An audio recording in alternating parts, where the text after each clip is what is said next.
그 두 가지를 다 겸비해야지 한국에서는 영어 교육에 성공할 수 있다.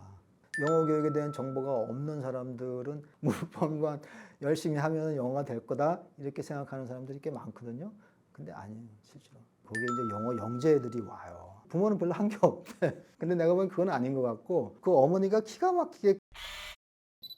궁금한 거는 이거예요. 그러면은 어떻게 해야 되냐? 지금 이 현상적으로는 이런 게 조금 좀 부족하고 이게 조금 힘들고 이런 거는 또 책에는 더 많이 써 있습니다, 사실은.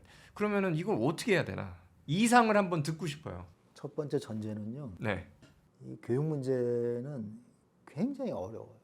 교육부도 어려운 게 뭐냐면 교육 정책을 한순간 입안하는 순간에 모든 국민이 관여가 되잖아요. 네네. 예를 들어서 뭐 산업자원부에서 뭐 정책 내면은 그거는 기업하는 사람들 뭐 이런 사람들 관여되잖아요. 근데 교육은 이게 모든 사람이 관여되기 때문에 굉장히 그 다양한 이해관계가 얽혀 있어요. 그래서 그걸 해결하기가 굉장히 어려운 부분이 있고, 그 다음에 이게 이제 어디를 건드릴 거냐. 교육 문제라는 게 많잖아요. 지금도 우리나라 사회에서 교육 문제라는 게 뭐 저출산 문제, 뭐 대학의 소멸 문제, 무슨 뭐 학생들의 능력 차이 문제, 사교육 문제, 뭐 많잖아요. 그 모든 교육 문제를 한 큐의 언어 하나 가지고 풀 수는 없잖아요. 그러니까 사실은 영역마다, 섹터마다 그 문제를 정확하게 짚고 거기를 들여다보는 노력들을 장기간 해야 되는 건데, 대개 교육 문제를 토론할 때 보면은 그 모든 주제를 한 군데 담아놓고 이 얘기 저 얘기 다 해. 다 하니까 아무것도 해결할 수가 없어요. 그래서 저는 만약에 저한테 대안을 부탁했는데 학교 교육만 생각한다면, 네네. 학교 교육에서 영어 교육이 그래도 좀 바람직하게 이루어질 수 있는 방법이 뭘까? 그 고민은 제가 해봤는데, 네. 첫째는 제가 여기에 문법을 빼자라는 운동도 하자고 했는데, 여기서 문법을 빼자라는 의미는 뭐냐면 문법을 학교에서 가르치지 말자는 얘기는 아니에요. 시험에서 내지 말자는 거예요. 그것이 굉장히 그 아이들한테 쓸데없는 시간을 낭비하게 하는 효과도 있고, 또 문제를 출제해서 이것이 정답이 있느냐라고 볼 때 저는 그 정답이 문법 문제를 내는 순간에 이게 정답이 없을 가능성이 매우 높아요. 확실하게 자기가 생각해서 이 문제는 냈을지 모르지만 언어학적으로 따져보면은 깊이 있게 들어가면은 이게 논란이 되는 문제들이 굉장히 많거든요. 네, 어색한 게 굉장히 많더라고요. 네. 제 제자가 대학에서 강의를 하는데 그 교포예요. 미국 교포니까 이제 원어민 친구들이 많잖아요. 하는 선생님, 저 원어민들이 K 문법이 있다고 얘기를 한다는 거예요. 그래서 예를 들어서 although라는 표현하고 even though, even if가 있거든요. 우리 때는 그거 같다고 배웠어요. 비록 뭐뭐 하지만 뭐 이렇게 됐잖아요. 근데 아까 그 제자하고 이제 같이 교과서를 쓰는데 거기에 even if하고 even though가 나왔는데 거기 있는 교수들이나 교사들이 전부 이제 같다고 놓고 이제 그걸 썼었어요. 썼는데 그 우리 제자 하는 얘기가 선생님 이거 다른데요? 이러는 거라. Even if I'm a millionaire 이렇게 만약에 표현한다면은 내가 현재 밀리언에어가 아니야. 밀리언에어가 아닌데도 내가 만약에 밀리언에어라면 이런 뜻이에요. 근데 even though I'm a millionaire 하면 나는 밀리언에어예요. 내가 지금 밀리언에어이긴 하지만 이런 뜻이 되거든요. 그러니까 뜻이 완전히 달라지는 거예요. 근데 그 당시만 해도 학교에서는 even though, although, even if를 다 같다고 가르쳤다고. 그러니까 그 시험 문제 내면 그 100% 틀리는 거거든요. 영어 교육에 대한 정보가 없는 사람들은 문법? 내가 학교 다닐 때 문법이 제일 어려웠으니까 문법만 열심히 하면 영어가 될 거다 이렇게 생각하는 사람들이 꽤 많거든요. 근데 아니에요, 실제로. 그래서 문법은 가르치되 시험에서 내지 말자. 근데 선생님들이 이제 변별을 하겠는데 이 문법이 제일 효과적이라고 보시는 거예요. 그래서 그건 하지 말자. 더불어서 교사들한테 주어지는 과도한 무슨 뭐 업무 그거 빼줘. 그 다음에 한 학년에 만약에 10개 반이 있으면 3명의 영어 교사가 가르치면은 각자 가르친 학생들만 내가 평가한다. 어떻게 가르치고 뭘 가르칠지는 교사가 나름대로 자율적으로 조정을 하는 거예요. 그 다음에 그렇게 배운 거에 대해서 평가는 하지만 이 평가 결과가 이 애가 상급학교 가는데 그렇게 중요한 기준이 안 돼. 만약에 이렇게만 해주면 지금 가지고 있는 여러 가지 문제들이 해소될 여지가 있어요. 그걸 안 하는 거야. 그걸 안 하고 자꾸 주변을 건드린다고. 주변을 건드려 갖고는 문제 해결이 안 돼요. 문제를 해결하는 방식은 그 문제를 정확하게 짚고 그 핵심 고리를 끊어주면 문제 해결이 되는 거예요. 그런데 대부분의 정책들이 그 핵심 고리는 어떻게 건들지 못한다고. 제가 보기엔 지금 30년 동안 그 부분 하나도 건들지 않았어요. 그러면 저기 그 평가를 할 때 평가에 따라서 뭐 대입이라든가 상급 학교 진학하는 거에 영향이 미치지 않도록 아니면 미치더라도 좀 적게 미치도록 이렇게 하는 거를 지금 말씀하시는 거죠? 아, 그러면 아이들이 뭐 공부하겠어요? 어쩌겠어요? 뭐 할 거 아니에요. 근데 평가를, 그러니까 우리가 평가에 대한 이해를 하셔야 되는데, 교육에서 우리가 이제 얼마나 잘 가르쳤는지, 애들이 얼마나 이해했는지 평가하고 싶잖아요.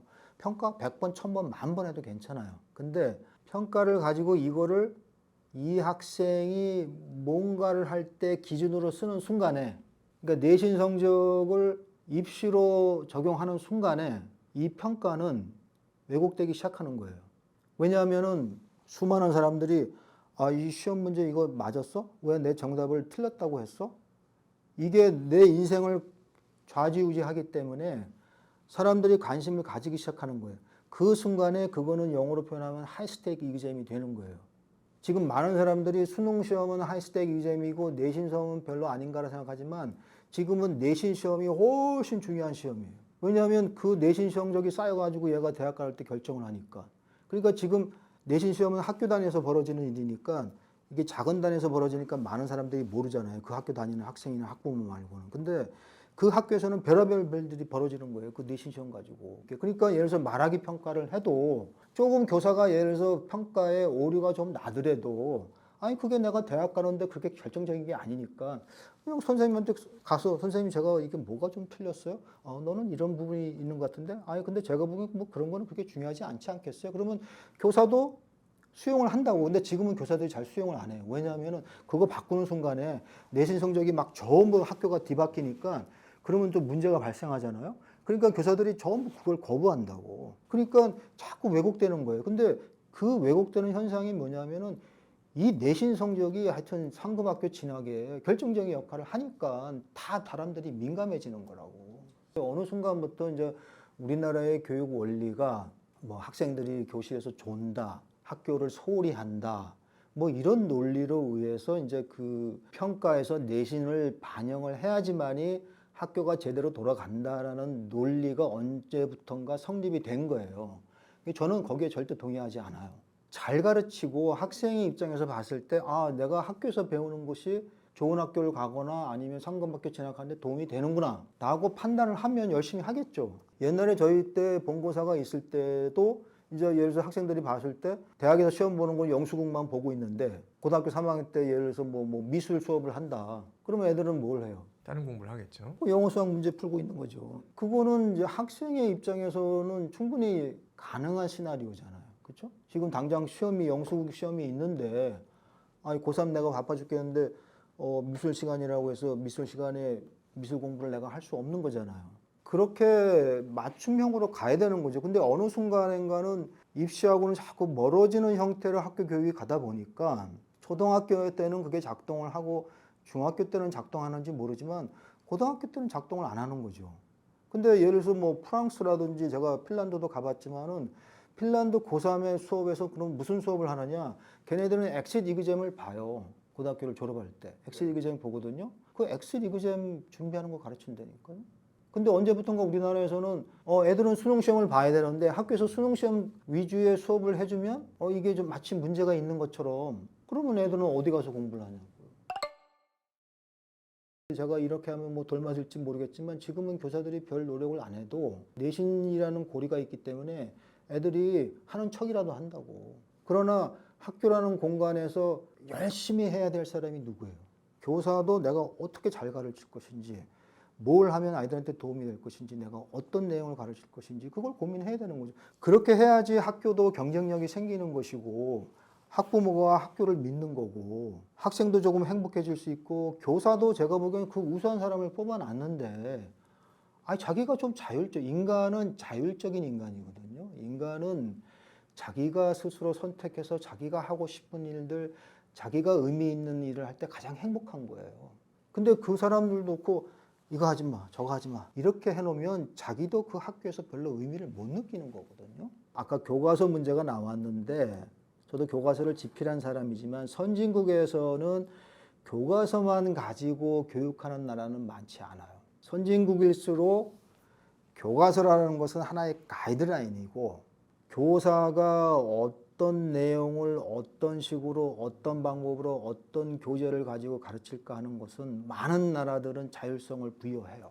선진국, 미국이나 뭐 프랑스나 독일이나 이런 나라일수록 그다음에 제가 단적으로 하면 덴마크에서는 고등학생들 대상으로 해서 영어 시간에 뭘 하느냐 노인과 바다를 읽고요. 아까 말씀하신 것처럼 그것이 선진국의 일반적인 모습이에요. 근데 우리나라는 선생님들이 현장에서 움직일 수 있는 여지가 굉장히 좁아요. 학부모님들이랑 학생들의 입장에서 봤을 때는 굉장히 막막할 수 있을 것 같아요. 도대체 우리는 무엇을 보고 따라가야 되냐? 로드맵이 뭐냐? 어떻게 해야 될까? 이거에 대해서 혹시 단서를 제시해 줄 수 있을까요? 이 시스템이 돌아가는 것은 결국은 한 개인의 욕망이거든요. 저는 그래서 교육을 게임 이론으로 봐야 된다고 그런 주장을 해요. 게임을 하는 거예요, 게임. 근데 교육부나 교육청은 교육을 게임으로 안 봐요. 한 인간의 개인이 자기 욕망을 투사해서 뭔가를 얻으려고 하는 그 게임에 승리하고자 하는 그 논리로 안 보는 거예요. 그리고 매우 이상적으로 그냥 이렇게 그 이론적 논리에 의해서 그 교육을 구성하고 디자인하는 거예요. 그러나 그 교육의 게임의 장에 뛰어든 학부모, 학생, 이 사람들은 그 현장에서 뭐를 위해서 이 게임에 들어갔느냐 하는 거예요. 가장 현실적인 첫 번째 이유는 우리 애가 한국식으로 얘기하면 좋은 대학에 가는 거. 두 번째는 그래도 우리 애가 사회 나가서 바람직한 인간으로서 뭔가 그래도 근사한 성공을 하는 것. 그것이 가장 핵심되는 이 사람들의 논리잖아요. 그러면 나머지 이 교육 주체들은 사실은 이걸 만족시켜줘야 되는데 그렇죠. 마치 다른 그 이해관계 주체들이 자기네들이 길을 낸다고 그러다 보니까 괴리가 생기는 거예요. 그러니까 이 괴리를 메꿔주는 데가 어디예요? 왜냐하면 사교육은 여기를 보는 사람들이니까 여기서 돈이 나오고 여기서 이해관계가 혈증되니까 그 사교육 기관은 여기만 보는 거예요. 그러면 이 주체들도 이걸 봐야 되는데 엉뚱한 논리를 자꾸 내세우는데 그것이 이 사람들의 이해관계는 잘 안 맞아. 잘 안 맞아요. 저는 이 사람들이 학부모나 학생들 보고 내가 원하는 이 이상을 따라서 와라라고 말하기 전에 맞춰줘야 된다는 거예요. 그래야지 해결돼. 왜냐하면 이 사람들이 주체니까. 그래야지 사교육 문제라든지 학교 공교육에 대한 신뢰라든지 이런 모든 문제들이 해결될 거 아니에요. 그렇잖아요. 그 다음에 제가 하는 얘기가 저 때는 한 해에 100만 명이 태어났거든요. 100만 명 중에서 대학 가는 인구가 뭐 한 10몇만 명 정도 됐어요. 지금은 2천만 명, 아니 20만 명, 25만 명이 태어나잖아요. 5분의 1이거든요. 4분의 1 정도. 그러면 옛날처럼 그 중에서 한 5분의 1만 교육을 시켜요? 그러니까 학부모는 뭐냐면 애 하나밖에 안 낳잖아요. 그럼 얘가 내 인생의 전부야. 근데 옛날처럼 학교 가갖고 성적 쭉 매기니까 얘가 30명 중에 30등이 나와. 그거를 오케이 할 학부모가 어디 있어요? 옛날엔 가능하다니까. 네. 지금은 내 자식 하나인데 내가 거기다 인생 모든 걸 걸고 앉아 있는데 얘가 30명 중에서 30등을 해갖고 오면은 학부모가 가만히 있지 않을 거잖아요. 그러니까 지금은 이 25만 명을 온전하게 바람직한 어떤 의미 있는 걸로 키워내도록 교육이 바뀌어야 되거든요. 근데 여전히 그거를 뭐 학생들 줄 세우고 뭐 그거 가지고 뭐 성적 내고 뭐 이렇게 하고 뭐 대학 갈 때 줄 세우고 뭐 이렇게 하면은 이게 시스템이 작동을 안 하는 거지. 그러니까 거기에 학부모가 선택할 수 있는 건 뭐예요? 자기가 살아나갈 수 있는 자기 로드맵을 자기가 만드는 거지. 그러면 정보가 있거나 돈이 있거나 아니면 돈이 너무 많아서 굳이 나는 한국의 교육을 따라가고 싶지 않아. 그러면 가는 거잖아요. 가는 부모들 많잖아요. 그렇죠? 햇볕이 잘 살아. 그 애매한 사람만 한국에서 이제 그 입시 지옥에서 살아남아야 되는 거죠. 그러니까 애도 안 낳고 그러는 거라.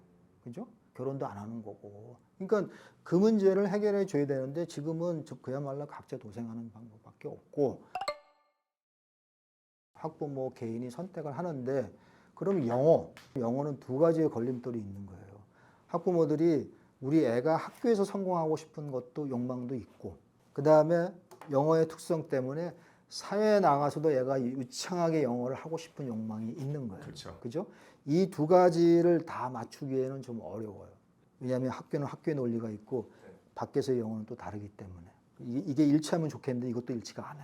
그래서 제가 학부모한테 드리는 말씀은 학교 영어 교육에서 성공하려면 어릴 때 이제 원어민처럼 여기 뭐 강남 이런 데서는 원어민처럼 책을 줄줄줄 많이 읽잖아요. 그렇게만 읽으면 얘는 학교 가면 실패해요. 왜냐하면 선생님들이 이제 문법을 내기 시작하니까. 또 어떤 애들은 이제 문법만 위주로 공부하는 애들이 있거든요. 이런 애들은 수능에서 걸려.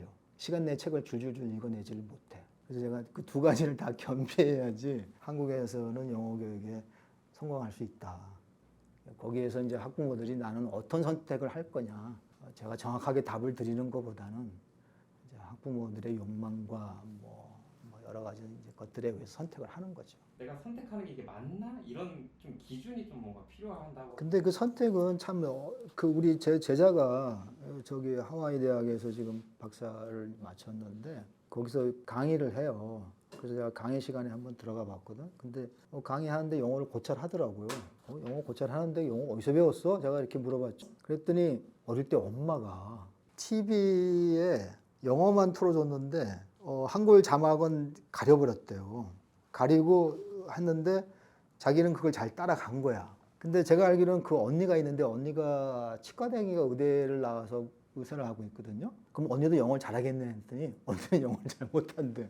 왜 그러냐 했더니 그걸 별로 싫어했다는 거예요. 자기는 그걸 좋아했는데. 이게 교육이라는 것이 저희 같이 이제 학문을 하는 사람은 이 애가 이렇게 되는데 도대체 어떤 원리와 어떤 요인에 의해서 한 사람이 이렇게 됐을까가 사실은 그게 우리의 숙제거든요. 그 인간관계를 잘 설명할 수 있으면 세상이 쉽겠죠. 아까 그 학생처럼 엄마는 똑같이 좋은 거거든요. 근데 자기는 좋아했는데 언니는 별로 안 좋아했다는 거야. 그게 이제 사람이라고 하는 것이 어느 하나의 원리에 의해서 적용이 안 되는 것이 어떤 애한테는 그게 맞을 수도 있고 어떤 애한테는 그게 안 맞을 수도 있고 그 애가 가지고 있는 성격에 따라서 그것을 수용할 수도 있고 어떤 애는 그걸 차버릴 수도 있고 또 엄마가 이렇게 접근하는 엄마도 있고 이렇게 접근하는 엄마도 있을 거 아니에요. 그렇죠? 그러니까 그 모든 변수를 다 고려해서 뭔가를 만들어내기는 쉽지 않은 거죠. 그래서 제가 느끼기에는 현명한 부모는 아이를 잘 이해하는 부모예요. 그래서 아이의 그 성장과 캐릭터와 이런 거를 잘 맞춰서 그걸 조절한다. 그래서 저는 이게 자식 키우는 게 고도의 심리 게임이다라고 저는 생각하거든요. 그거는 일방적인 관계는 아니고 이 아이도 인간이기 때문에 부모가 내가 뭘 줬으니까 당연히 그게 나올 것이다. 그러면 인간 사회가 굉장히 심플한 거죠. 제가 옛날에 EBS 무슨 부모 60분에 그 고정으로 좀 몇 번 출연해 본 적이 있는데 거기에 이제 영어 영재들이 와요. 그 부모가 같이 오거든요. 가만히 들어보면 부모는 별로 한 게 없대. 근데 내가 보면 그건 아닌 것 같고 그 어머니가 기가 막히게 그 아이의 욕구와 이걸 잘 맞춘 거예요. 그 다음에 아이는 그걸 잘 수용했고. 그러니까 이게 코드가 잘 맞으면 성공하는 거고 코드가 잘 안 맞으면 되게 삐걱거리는 경우가 많죠. 오늘은 영어 교과서 저자이시자 서울대 영어교육과 교수님이신 이병민 교수님을 모시고 말씀 나눠보았습니다. 교수님 주옥 같은 말씀 감사드립니다. 아유, 네, 고맙습니다. 네, 초대해 주셔서 감사합니다. 오늘은 이 정도로 할까요? 좋습니다. 감사합니다.